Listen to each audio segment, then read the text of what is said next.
Whoopsie! Yeah, it's like a train but on the road. Time to unload my latest treasure. This is a 1977 Dodge B300 one-ton sportsman van. I traded that awesome 73 for this because it's got way more room for activities. And it's pretty solid, and other than some brake and major steering issues, it runs and drives. Oh, it's junk. Take it back. Shagtastic. Shame the seat's ripped, but I think it's gonna need something more modern anyway. See, this was some kind of camper conversion vanny thingy that's been gutted already. Mrs. Jamie and I are gonna gut it the rest of the way and turn it into a more livable, modernish camper. Also, there's a hole here. I think this was not originally a high-top van, and it used to have a sunroof for some reason. Ooh, gotta fix that. It is actually in really nice shape and all the important irreplaceable spots. It's got a Dana axle and a tow hitch, which looks like it has a 7-pin, but it's a trick. Yeah, this is kind of awesome. The big question, leave the original really nice running 360 alone, or do something wild and different? And by wild and different, I mean the most predictable diesel swap in the universe. Side note, if you've got one of these Sportsman Royal vans rotting in your yard, and it's got that trim or any of the wheel wells or that piece, hey, let me know if you want to rehome those things. You gotta love when rust has been repaired and the rust repair is rusting. That's one of my favorite things in old cars. Battery acid is kind of a bastard. Oh God, there's actually more of that missing than I thought. And if you didn't notice, here's the biggest issue. These rag joints are supposed to be fail-safe. These pins are never supposed to come out of these slots, so I don't even know how this is possible, but it is the sketchiest handling thing in the... Oh. I guess that's how it's possible. Yeah, it's all good. Oh yeah. Somebody's missing a snap ring or something. Well, let's see if it cold starts decent with an almost dead battery. Is it? No.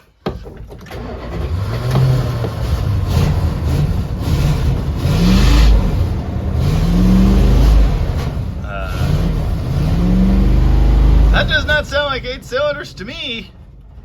Yeah. Somebody even had a CB in here. I wish I hadn't gutted this thing. Oh, this just fell on my head. Incidentally, it actually works. Well, it needs some love,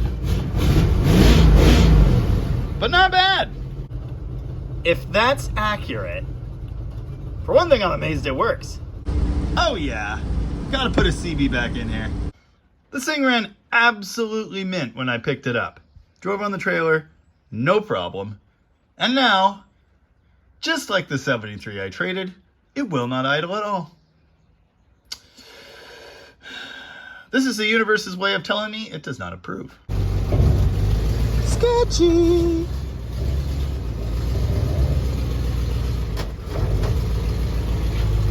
Oh yeah.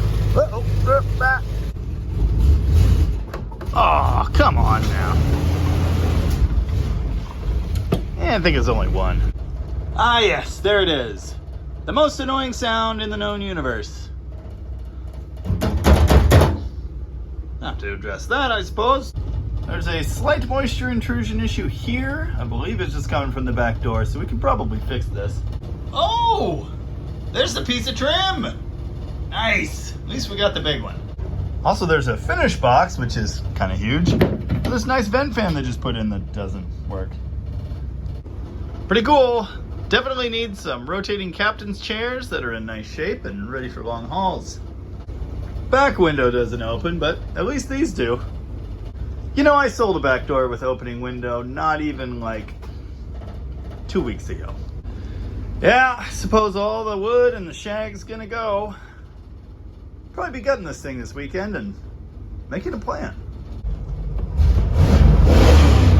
Now it sounds great. Okay, all the gauges work. The oil light doesn't, but That's fine. That one's extra. You'll know if there's no oil pressure. Lighting works. Most of it anyway. Nothing electrical works. This doesn't even turn. Obviously we need a modern stereo, so I'm fine with that, but still, it would have been nice. Yeah, there's some little stuff. Anyway, that's a quick look at the 77. There's a very annoying exhaust leak up there. I could fix that with a Sawzall. There's a 360 down there somewheres. 1,550 pound spring, it says.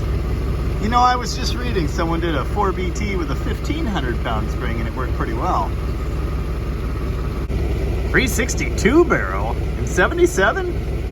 Oh good, yet another set of generic Chrysler keys.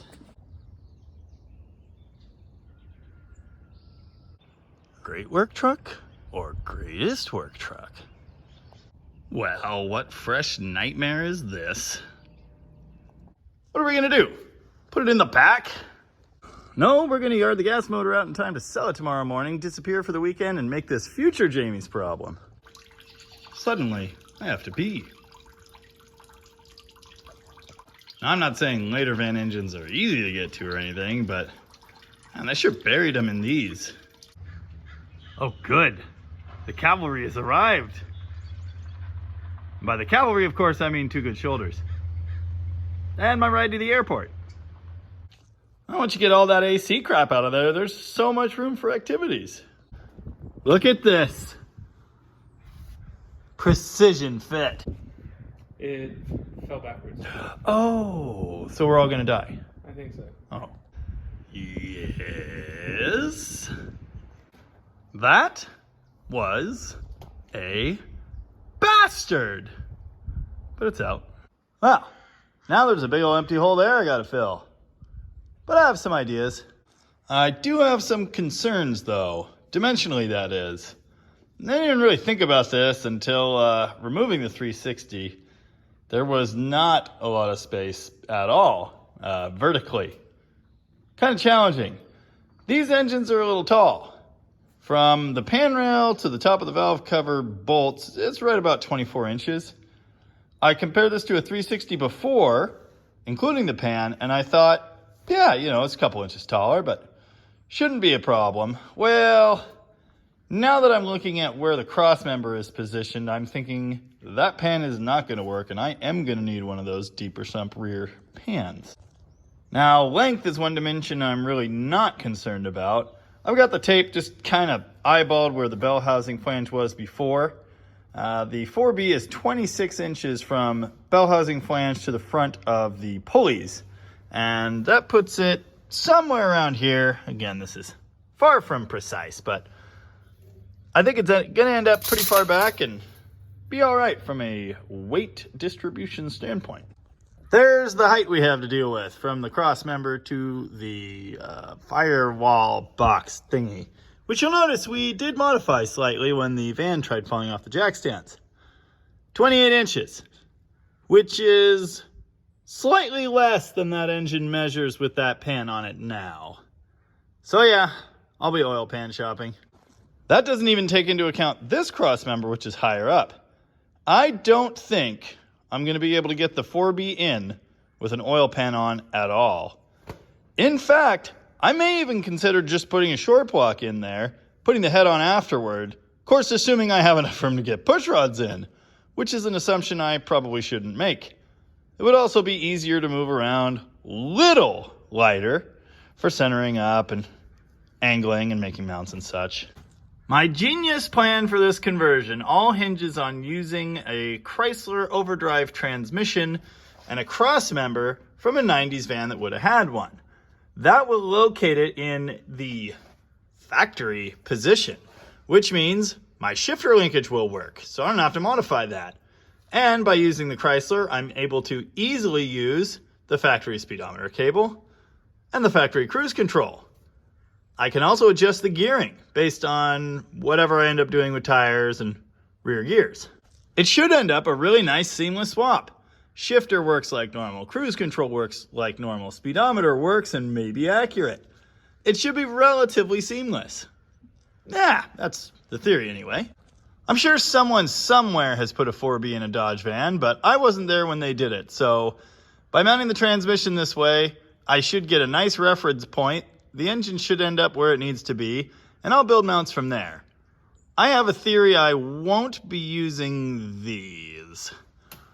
My general line of thinking is I should use the truck style mounts off of a 6-cylinder engine and just build up some plates to mount them wherever the thing needs to live.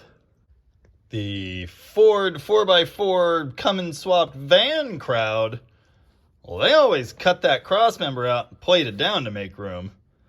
So I guess there's always that option. I have mused about putting the engine in this way.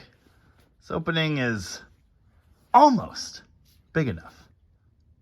Now the 12-valve 6-cylinder engine already has a rear sump pan, and it's only 36 inches long, which means, well, the front would be about here.